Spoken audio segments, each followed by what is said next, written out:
வீடியோக்குள்ளே போகிறதுக்கு முன்னாடி நம்ம ராமச்சந்திரன் துர்கா என் யூடியூப் சேனல் சப்ஸ்கிரைப் பண்ணிக்கோங்க, பெல் பட்டனையும் கிளிக் பண்ணிக்கோங்க. மேலும் இந்த பதிவு பிடிச்சிருந்தால் லைக் பண்ணுங்கள், ஷேர் பண்ணுங்கள், கமெண்ட் பண்ணுங்கள். நன்றி.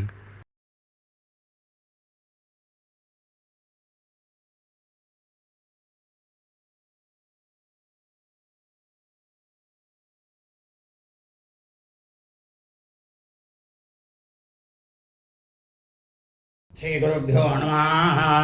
ஹரி ஓம். ஸ்ரீ மகாகணாதிபதியே நமः. அனைவருக்கும் முதற்கண்களான கோடி நமஸ்காரங்கள், வணக்கங்கள், வந்தனங்கள். அனைவருக்கும் அன்புகள் அந்த இனிய ஆசீர்வாதங்கள். நமது ராமச்சந்திரன் துர்கா என்ற யூடியூப் சேனலிலே தினம் ஒரு தகவல் என்கின்ற தலைப்பிலே இன்றைய தினம் இந்த பிரபஞ்சத்தில் பூலோகம் முழுவதுமே மனித பிறவிகளாக பிறந்த புருஷர்கள், ஆண்கள் மற்றும் ஸ்திரீகள், பெண்கள், கணவன் மனைவியாகப்பட்டவர்கள் எவ்வாறு தங்களது வாழ்க்கையை கடைபிடித்துக் கொள்ள வேண்டும் என்பதை பற்றிய வேத தர்ம சாஸ்திரத்தில் சொல்லப்பட்டுள்ள உண்மையான பதிவு. ஆகவே அனைவரும் இந்த பதிவினை ஆரம்பம் முதல் கடைசி வரை முழுவதுமாக பார்த்து தம்பதிகள் இருவரும், அதாவது கணவன் மனைவி இருவரும் அதன் பிரகாரம் தங்களது வாழ்க்கையை கடைபிடித்து கொண்டு அனைவரும் மிக மிக க்ஷேமமாக இருக்க வேண்டுமாய் அன்புடன் கேட்டுக்கொள்கின்றேன். தினம் ஒரு தகவல். அதாவது இந்த பிரபஞ்சம் முழுவதுமே, உலகம் முழுவதுமே மனித பிறவிகளாக பிறந்த அடியனுடைய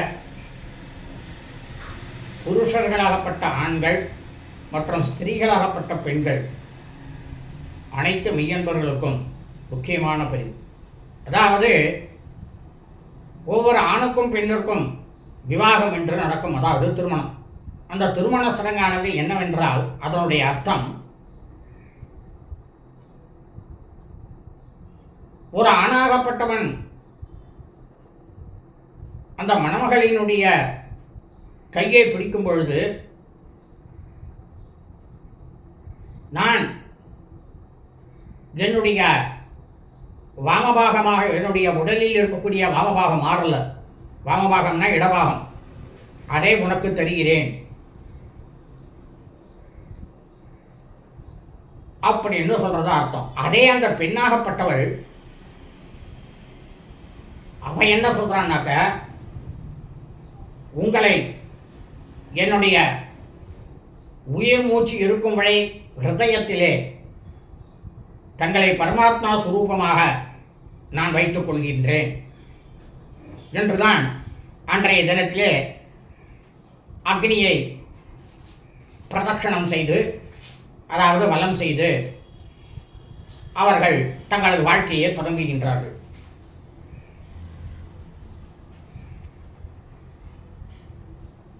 அதாவது புருஷர்களாகப்பட்ட ஆண்களாகப்பட்டவர்கள் என்னன்னாக்கா, உங்களை நம்பித்தான், ஒவ்வொரு ஆணை நம்பியும் தான் அந்த பெண்ணானவள் வருகிறாள்.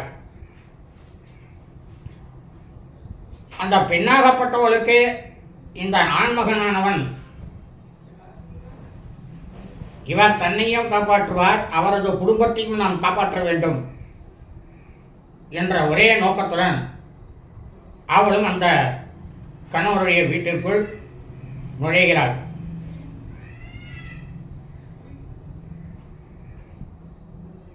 இந்த தம்பதிகளில் 2 பேர்லையும்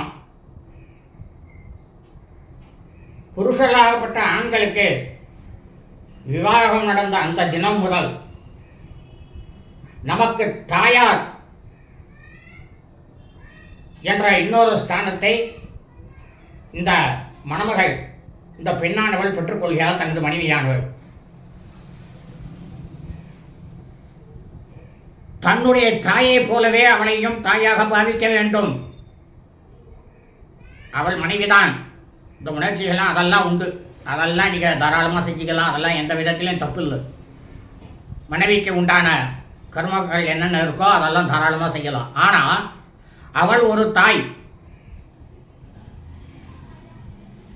அதேபோல் அந்த ஸ்திரீயாகப்பட்ட பெண்ணுக்கு அவளுடைய கணவனாகப்பட்டவர் தகப்பனார் ஸ்தானம். ஏன்னா தகப்பனார் வீட்டை விட்டுட்டு இங்கே வரா, தன்னுடைய தகப்பனாராக அவர் நம்மளை காப்பாற்றுவார். இது விவாகம் செய்யும் பொழுது அந்த நாளிலே இருக்கக்கூடிய விஷயம்.